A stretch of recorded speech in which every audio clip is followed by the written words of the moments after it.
changing your life one story at a time. This is the Chicken Soup for the Soul podcast with Editor-in-Chief Amy Newmark. Hey, it's Amy Newmark with your daily dose of Chicken Soup for the Soul inspiration.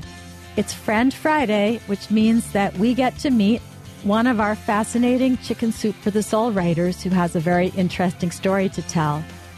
And today you're going to meet Carolee Noble, who I had the pleasure of meeting a few months ago in Colorado, where she lives. Now, I'm sounding all upbeat, but I have to tell you why Carolee is on our show today. Carolee's daughter was killed in one of those horrible, ridiculous shooting sprees by some stupid maniac with a gun. And Carolee is going to talk to us about how she found a way to get through this horrendous tragedy. And it's a story that she told in our book, Chicken Soup for the Soul, Think Possible. So, Carolee, why don't you start out by telling us what happened that day and what went through your head when you learned the horrible news? Well, complete shock to begin with, of course, because for one thing, I had been watching on television this event as it played out with the police looking for this man and eventually shooting him and, you know, all this stuff. It was in a shopping mall parking lot is where it all happened. And the first thing I thought of when I saw what was going on was my daughter because, you know, it's just natural to think about your kids, where they might be. But I didn't think she would be at this place, so I didn't think any more about it.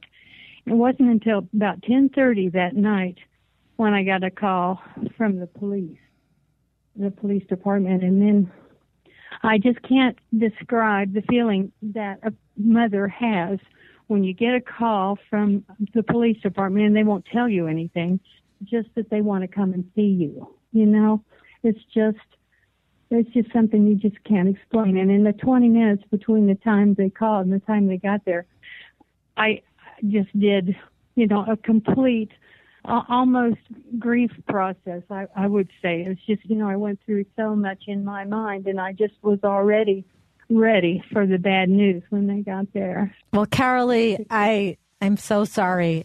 And I know you've gotten good at telling this story, but it's still horrible for you to have to tell it. But the reason I wanted to feature you today, despite the fact that this is a hard story to listen to, is because of what you said in your story, that the first thing you thought of was, is it possible that anything good could come from the senseless murder of my child? And you went right to forgiveness, which is just incredible that you knew that that was what was going to get you through it. So can you talk about that? Yes, I spent that night alone. My son had been there with me, but he had to go home. And I spent that night alone, and I was just basically just laying there looking at the ceiling all night. I was still so shocked. I couldn't cry. I didn't cry.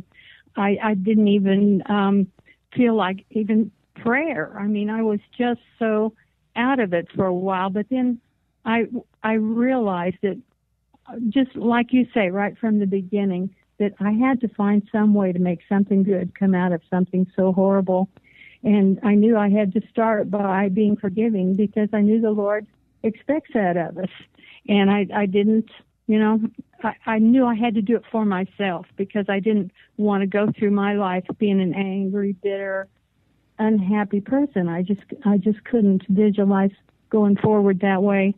And forgiveness of him was the first thing that would have to start that process. You are an extremely unusual woman, because most people spend years getting to the point that you got to in the very first evening. And then you did something that was equally incredible. And I'm going to quote a little from your story. You saw the sister of the shooter on a television newscast, and she was standing in front of her church, and tears were streaming down her face as she expressed her sorrow for what her brother had done. And of course, you knew not to blame the sister, and you felt something for her. You felt like this was somebody who you wanted to meet. So then what happened? Yes, I did. I made a note of where the church was, and I thought, you know, someday, of course, this was just a few days after the shooting, but I knew that I wanted to meet her, but I didn't feel like I was ready for it quite then. but I made a note of the church where she was. I knew I could get a hold of her through her church. And it was, probably about 3 or 4 months later. I think it was in August of that summer. I called her church. I felt like I was, ready. And I talked to the pastor, and he set up a meeting between us. And I must say, it was just the most remarkable experience. We just basically fell in each other's arms because she was grieving as much as I was. And we just instantly bonded. And we just had a terrific friendship ever since. That helped her with her forgiveness, too. I think about the forgiveness part of it. When I told her I had forgiven her brother for what he did, and she said that really helped her with that, too. Well, I'm sure she felt somewhat responsible. She had been living with this crazy brother in her family, and she had been afraid of her brother, too. He was a substance abuser. He was an alcoholic. He was mentally ill. And she had said, this is an interesting fact for our listeners. We published a story from Caroline Noble, the woman you're listening to today, in our book, and we published a story by Catherine Cagg, the sister of the shooter, in the same book. So we see both points of view. So in Catherine's story, she says that she was terrified of her brother, and she had actually started sleeping with her feet on her pillow and her head down at the foot of her bed because she was afraid her brother was going to come and shoot her during the night. And she figured this way he would shoot her feet, not her head. But I'm sure she felt horribly guilty that somehow she should have known what her brother was capable of doing, even though in her story she said she had no idea that his self-destruction would extend to a, I guess, suicide by policeman's bullet situation, which involved killing your daughter and other innocent victims at the same time. That's true. So you guys ended up becoming public speakers together and talking about forgiveness and healing. And I know you helped a lot of people by doing this public speaking, which you did for quite some time. I hope it was helpful. I don't believe I would have done it otherwise because I am far from a public speaker. I'm actually rather a shy person. But we made several speeches together in our church. I started going to church with her, as a matter of fact. And that was another way that we, were able to get the word out because we were together so much. And we talked at the church several times. We were interviewed together for a television program. And then I believe a year after the shooting, we were also interviewed as to how, our lives had changed, and what had occurred during that year. And we were on a radio show one time. And then, of course, we've written our stories. So we both thought it was very important to give out the word, how you can recover from a tragedy like that, and how forgiveness is the first step to doing it. So you say in your story that you have many new friends now. Your old friendships are deeper and stronger than they were before. You say you've become a more loving and caring person, that your family has a tighter bond.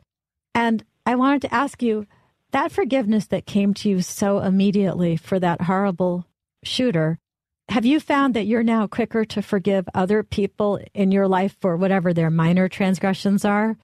Yeah, I do think so. I honestly think I'm just a different person. I think I'm a more understanding, more forgiving person. Certainly do feel closer to my family. You just feel like you never want to leave them. You just want to hug your family and tell them how much you love them because you never know what will happen next. And how has the rest of your family done with this? Have you been able to help other members of your family find forgiveness to move on as well? Well, I think so. I don't know that I'm totally responsible for it, but I certainly do my best to always be positive and, try to have a good outlook and try to make sure that I pass that on to my family. I want that to be known as my personality, as a forgiving and positive and happy person. Well, you sure are a positive person. Now, I'm just wondering, since you are so remarkable, how can other people get to the point that you got to so naturally on the very first night that you learned about your daughter's death? Do you have any tips or strategies that the rest of us can use? Well, the only thing that I can say is I couldn't have done it without my faith in God. I knew that He would get me through it, and that was my thought. That I just had to have faith that everything would work out for the best, and I would do everything I could, as I assumed that He would want me to do, and that's what it was. Just my faith is the basis of it. Well, thank you, Carolee. I apologize for bringing up a painful topic again, but I know you're willing to help people with this, and your words will help a lot of other people find forgiveness for things that are probably way less important than what happened to you. All the things that we're all mad at in our daily lives are nothing compared to what you went through. So I want to thank you for joining us and for sharing your message about forgiveness, in your case, for the most heinous crime, and giving us your tips about how you moved forward with your life.